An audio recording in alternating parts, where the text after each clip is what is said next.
Aleluia. Obrigado, amado, que da paz do Senhor. Amém? Glória a Deus. Glória a Deus. Cheguei lá atrasado hoje, mas ainda bem que minha esposa chegou na hora. E continuar fazendo culto, os irmãos também chegaram. Foi uma benção, todo mundo. Mostrando que nós estamos todo mundo aqui, né? Sempre tem um problema. A gente vai falar disso mesmo, porque todos nós temos problema mesmo. Se não tiver problema, não tem guerra. E a obra é uma guerra. Estamos vivendo tempos trabalhosos, tempos difíceis. E a guerra já é desde o dia que nós aceitamos Jesus. Quando nós éramos do mundo, tem até gente que vem para a igreja e diz assim: quando eu era do mundo eu tinha um monte de dinheiro, tinha isso, tinha aquilo, eu vim para a igreja, acabou tudo e agora. Não, sabe por quê? Porque tudo que o homem adquire lá fora, Deus permite que ele pega para começar as coisas puras.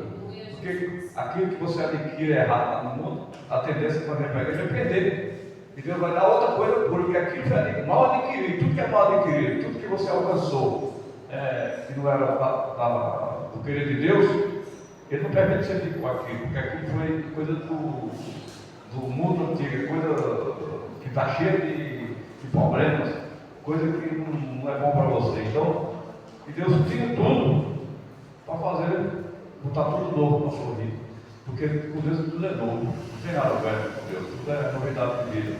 E depois ele não entende isso, aí não entende isso, aí fui para a igreja, eu perdi o que eu tinha, né? Perdi o que eu tinha, então não gostei, porque eu perdi foi as coisas que eu tinha. Tem gente que pensa isso, né? Mas não tem nada a ver com isso, né? As coisas de Deus é pura, é maravilhoso. Então Ele dá tudo novo, novidade de vida para mim e para você. Então a gente tem que aprender. E a gente aprende também, tem que aprender uma coisa. Na igreja, nós como cristãos, não temos mais caminho. Você não tem um caminho, não tem escolha para você, porque o que está perdendo os crentes hoje, ele faz uma escolha para ele. Ele, como servo de Deus, ele faz um projeto para ele. Esqueça do projeto. Nós que somos servos de Deus, não temos nosso projeto agora é Deus em nossas vidas. Porque senão você não é servo de Deus. Porque se você é servo de Deus, quem é teu projetista? Quem é teu arquiteto? Não é Deus? Tem gente que diz: Deus, eu não vai da tua vontade. Mas quando Deus quer fazer a vontade na vida dele, ele não quer. Nós estamos por ensinamento, que eu estou ensinando isso para o irmão. Tem gente que diz: eu estou aqui para fazer a vontade de Deus. Aí quando a vontade de Deus não é boa para ele, enquanto o cara no estreito mesmo vai passar no espírito, não quer. Não, talvez isso não é a vontade de Deus, não. Isso é, aí foge da situação e começa a reclamar. Aí Deus não pode fazer nada. Porque quando nós começamos a reclamar da situação que está ruim, você está dizendo para Deus que você não faz parte. Você viu o Moisés reclamar de alguma coisa? Moisés acreditava. Você viu Josué reclamar que estava difícil ficar esperando Moisés lá em cima? Ele ficou no pé da moça esperando Moisés 40 dias lá. Você viu Josué reclamando que estava cansado de esperar lá para Josué? Não, ele ficou lá esperando, porque ele foi para a determinação, ele esperava para o seu companheiro trazer a resposta de Deus lá, e ele ficou lá esperando. Por isso que ele foi o sucessor de Moisés. Então, tem gente que quer ser vitorioso na frente de Deus, mas não tem paciência de esperar nada. Né? É verdade. E o que é que fala na casa de Pedro? Fala bem claro, que um dia prega com 1000 anos e 1000 anos é como um dia. Quando ele diz isso, ele está respondendo. Ele está respondendo: pode vir agora, mas pode demorar. Pode ser daqui a 1 minuto, mas pode ser daqui a 100 anos. Antes de você morrer, não vai te dar. Porque antes, a promessa, se ele cumpriu, ele vai te dar antes de você morrer, para você receber a bênção. Mas não é do jeito que a gente quer. E a gente quer apressar Deus e fica apressando. Aí começa a fazer a roda de Deus relaxadamente, porque não acredita mais. Aí faz do jeito que acha que é para fazer, faz errado, faz com relaxo. Aí Deus vai prova. Deus vai provar a obra. Aí quando Deus começa a reprovar nossa obra, a luta vai aumentar cada vez mais. As coisas vão ficar mais difíceis mais, até você entender que o que você está fazendo não está agradando a Deus. É isso. Então a gente tem que entender que todos nós aqui somos dependentes de Deus, e todos nós temos que entrar ao vivo no pensamento próprio. Então, melhor ver as coisas boas. Deus maravilhoso. Então ele está aí para nos instruir e nos ensinar a fazer o milagre, né? O milagre já foi falado nessa noite da viúva de Naim, é só uma passagem riquíssima, porque Jesus se compadeceu daquela mulher. E aquela mulher era uma mulher que seguia Deus.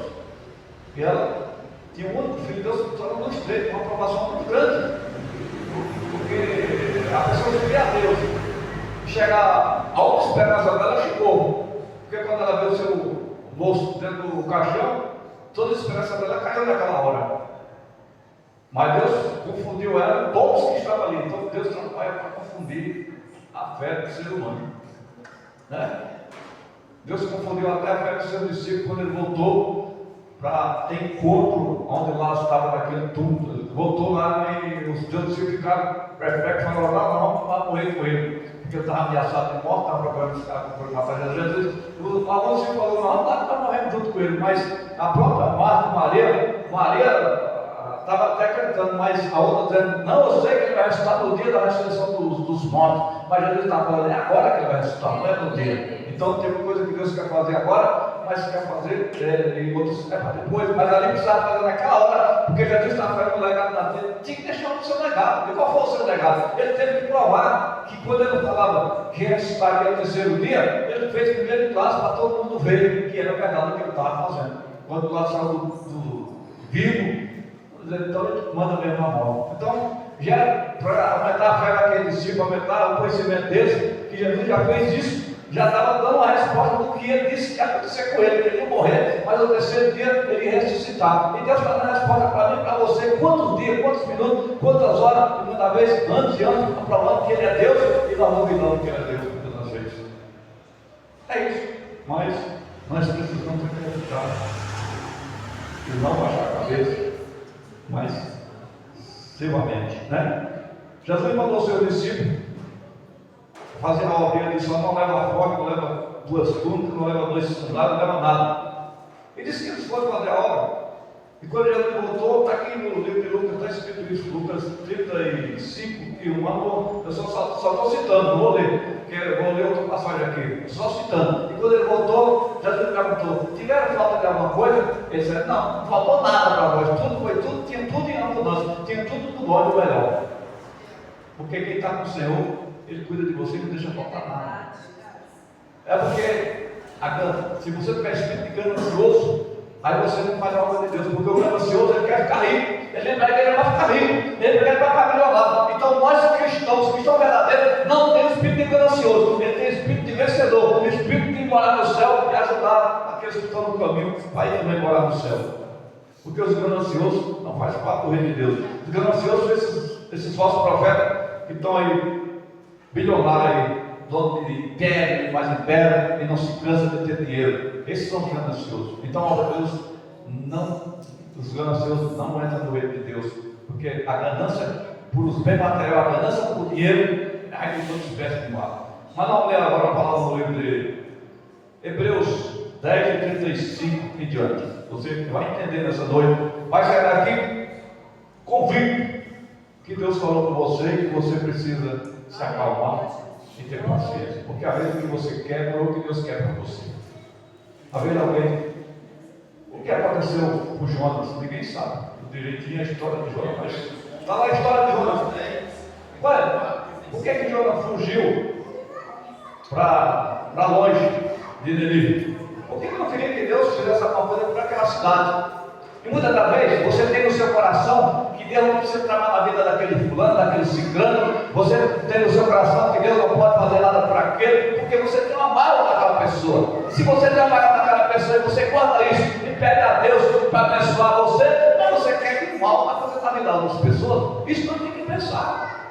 Se nós somos servos de Deus, nós temos que pensar o bem até para o nosso inimigo, que é isso que ele fala. Se o inimigo tiver fogo, dá de comer a ele. E quando nós tivermos com esse pensamento mesquinho dentro de nós, de querer o mal para as pessoas, nós não vamos ter vitória. Ninguém vai ter vitória, porque Deus não chamou ninguém para pensar o mal, Deus não chamou ninguém para projetar mal, Deus chamou bem nós para salvar as pessoas e fazer um milagre na tua vida. Porque Jesus, quando estava morrendo naquela cruz, ele morrendo e salvando, ele morrendo e salvou aquele ladrão, que era ladrão da pior espécie, mas ele falou, lembra de mim quando vai para o seu paraíso, ele faz comigo no paraíso. Nós temos que pensar em como Jesus pensou. Jesus não pensou que aquele ladrão não era digno de salvação, Jesus pensou que aquele ladrão se arrependeu de verdade. Muitas vezes você não roubou, não matou, mas você tem mágoa no seu coração, você não roubou nem matou, você não vai, você está pensando mal no seu coração contra alguém, contra alguma pessoa, isso é errado. Nós temos que não vamos pensar mal de ninguém, pensar o bem até o seu inimigo, e assim o milagre vai ser grande. Está faltando isso no nosso meio, amém?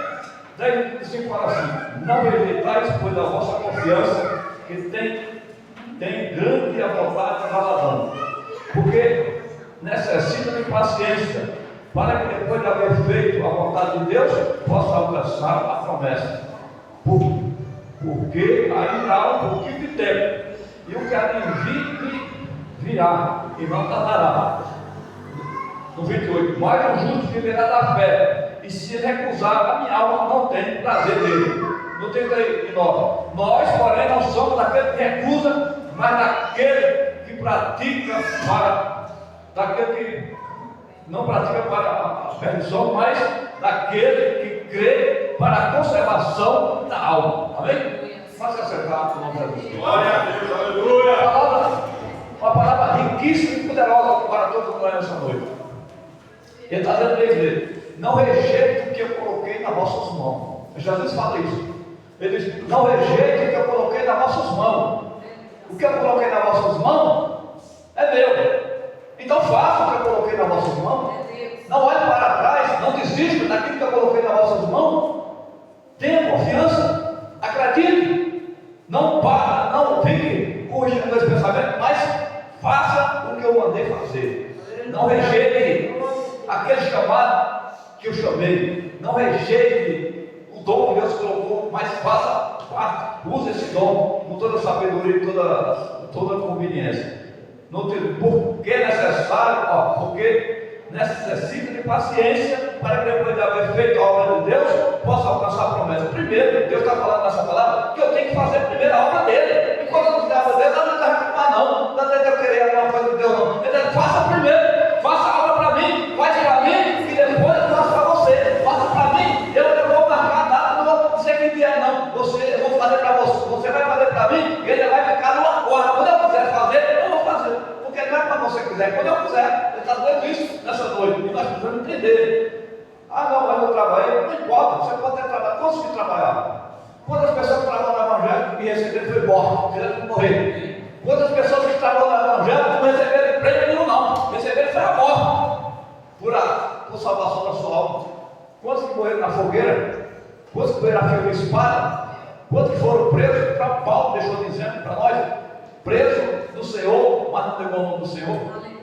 Porque tem na mente das pessoas que se vier a Deus é você ficar rico, milionário, por causa que as pessoas veem muita gente rica, dos pessoas que não têm entendimento da palavra de Deus.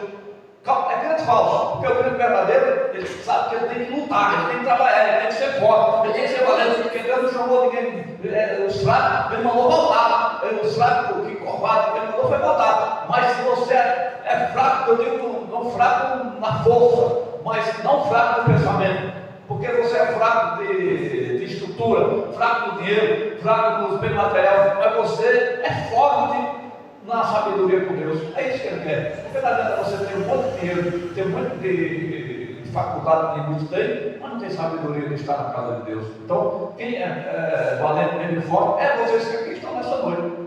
Então, se vocês estão aqui nessa noite, porque Deus confiou em vocês algo. Deus confiou em vocês a palavra, confiou em vocês o dom da palavra. Então, nós temos que entender que o Senhor colocou e nós temos que fazer funcionar para que se cumpra a palavra dele em nossas vidas. Porque necessita de paciência, depois que haver feito a vontade de Deus, possa alcançar. Ele diz assim no 37: porque ainda há um pouquinho de tempo, e o que há de vir virá e não tardará. Pronto. Deus está falando isso, que o que há de vir virá e não tardará. Aleluia, Deus. Nós que pensamos que está tarde, mas não está tarde não. É nós que estamos pensando que está tarde. Ele está dizendo que não tardará. Não, então, se nós começarmos a pensar tranquilo, ficar tranquilo com as coisas, de repente acontece um milagre na sua vida que você não vai nem entender, porque você está esperando de Deus. O desespero faz a pessoa tomar outras atitudes erradas. O desespero faz a pessoa ir para outro caminho errado. O desespero faz a pessoa ficar desesperada para lá e para cá e não consegue, porque não está tendo confiança. O que faz ela ficar desesperada? Falta de confiança. É verdade. Ou porque não tem confiança nas coisas, fica desesperado.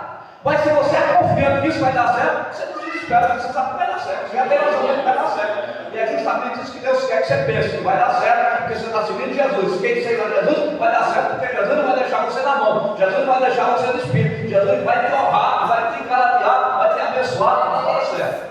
Ele tem isso, ele vai dar. Uma irmã já louvou ele hoje. É nós confiar. O desespero faz você fazer coisas que desagradam a Deus. E você acha que está agradando a Deus. Você querendo uma coisa que não é Deus que quer para você, também é outra coisa. Você fica desesperado. Deus, eu quero, eu vou falar de Deus. Ora todo dia para Deus aquilo. E é aquilo que Deus quer te dar, porque você vai lá e espera Deus sabedoria. Deus é isso mesmo que o Senhor quer me dar. Eu quero uma revelação agora. Se é isso, pode parar de orar. Porque se não for, eu não vou orar mais não. Vou perder meu tempo orando uma coisa que Deus não quer que eu alcance. Porque às vezes essa coisa que você quer não faz parte de Deus não quer te dar. Para que vai ter uma coisa que vai destruir a sua vida? Uma coisa que não vai crescer você espiritualmente? Deus não tem interesse de dar nada para mim e para você que não seja para o crescimento espiritual. É nas portas da sua mente. Deus nunca vai dar uma coisa para nós sermos cristãos que vai destruir a nossa vida cristã. O que Deus vai dar na minha vida é para mim crescer no conhecimento da palavra e crescer dentro da palavra, crescer dentro do ambiente espiritual. Deus não vai dar nada que eu possa sair do ambiente espiritual para o mundo. Isso não é Deus que deu, foi o Satanás.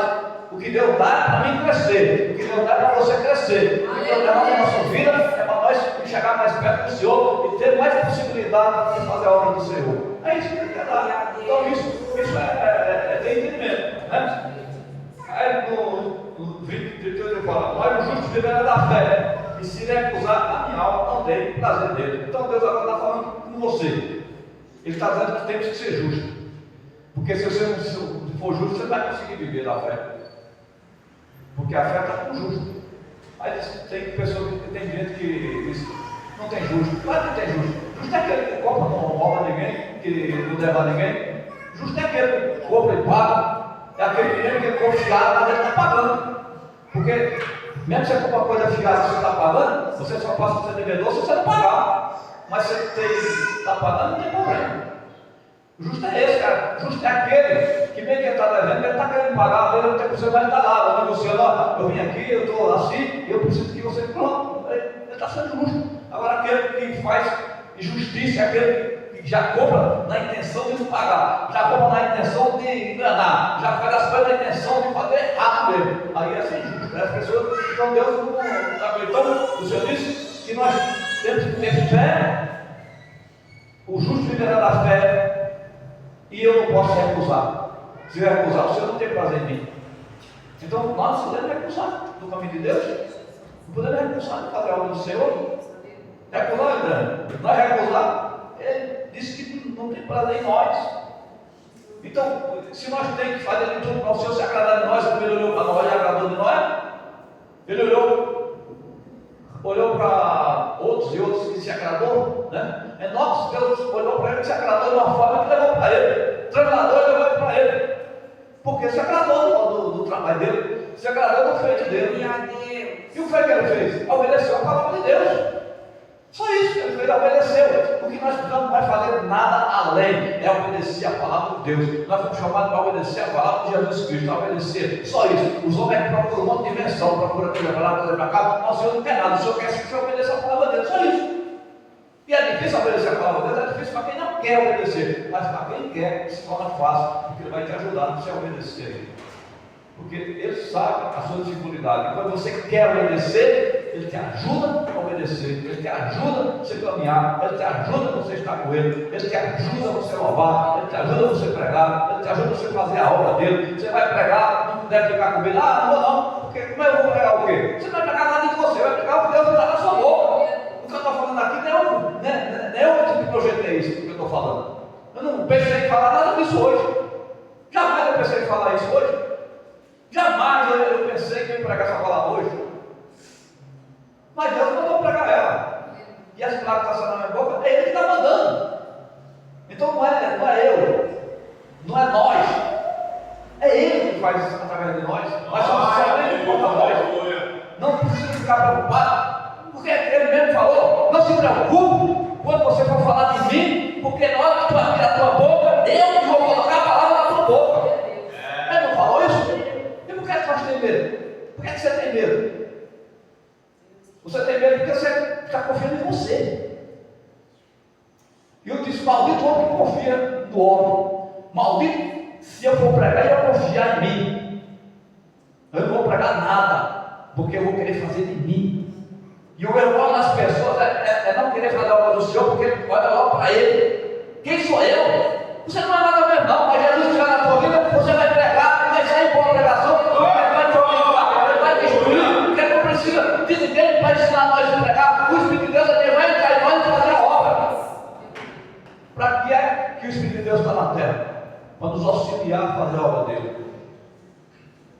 Porque na verdade ninguém consegue fazer a obra do Senhor se for pela ajuda dele. Então nós precisamos realmente disso, dessa confiança. Confiar no que Deus colocou nas suas mãos. Deus colocou algo nas suas mãos, então vamos fazer isso. Não vamos se acovardar, porque eu escutei nessa noite, isso não tem prazer do covarde, do que volta, do que no 39 para encerrar. Nós, porém, não somos daqueles que se retiram para a perdição, mas daqueles que creem para a conservação da alma. Então ele está dizendo, nós não somos daqueles que desistem para a perdição, mas somos daqueles que perseveram na fé, no conhecimento, que não baixa a cabeça, que usa a fé que levanta o autoestima. Não, eu estou aqui por Jesus Cristo, eu estou aqui porque Ele me chamou, eu estou aqui porque Ele me trouxe. Eu louvei nessa noite, Ele colocou na minha boca, Ele colocou, Ele que me trouxe. Se Ele me trouxe, Ele vai me usar nesse lugar. Põe isso na sua cabeça. Se Ele trouxe você da igreja, Ele vai te usar, Ele quer usar cada um de nós, porque Deus não quer só usar eu estou aqui, ou usar os pastores que estão aqui, Ele quer usar você que está aí, para mostrar que o poder dele é infinito, para mostrar que o poder dele é grande, é maravilhoso. Então Deus quer usar cada um de nós para fazer a obra dele, porque Deus precisa de todos nós fazendo a obra do Senhor, porque todos nós juntos vamos fazer essa obra crescer aqui em qualquer lugar, porque Deus volta por nós. Conta com você, conta comigo. Então, se Deus conta com você, para que baixar a cabeça? Não, a cabeça. Não olhe o que está acontecendo na sua vida. Olha o que Deus pode fazer amanhã por você, por mim, através da palavra dele, através da sua confiança no Senhor, da sua fé. Então, ative a sua fé nessa noite. Ative a sua confiança em Deus. E coloca, e vai para cima com todas as forças que Deus vai te usar. E o milagre vai ser grande no nome de Jesus Cristo. Amém? Então, guarde essa palavra no seu coração e aceite o chamado de Deus na sua vida. Não vire as costas. Deus chamou a todos nós. Aceite o chamado de Deus na sua vida e tome posse da vitória nessa noite através de Jesus Cristo. Amém? Vamos orar ao Senhor. Meu Deus e meu Pai, poderoso Deus, Criador do céu e da terra, nesta noite nós pedimos graças por nós da nossa casa, na direção do seu Santo Espírito, ao Pai Todo-Poderoso, abençoa cada um, menor ou maior. Pai, milagre neste lugar, abençoa esse povo que é cristão, abençoa todos que é cristão, na direção do seu Santo Espírito, ao Pai Todo-Poderoso Deus. Nós te pedimos nessa noite, Senhor, e te agradecemos pela nossa fica, Pai, para todos sempre, amém. O amor de Deus, a comunhão do Pai, do Filho e do Espírito Santo, Deus seja por todos nós, e todos digam amém. A paz do Senhor seja com a paz de Deus.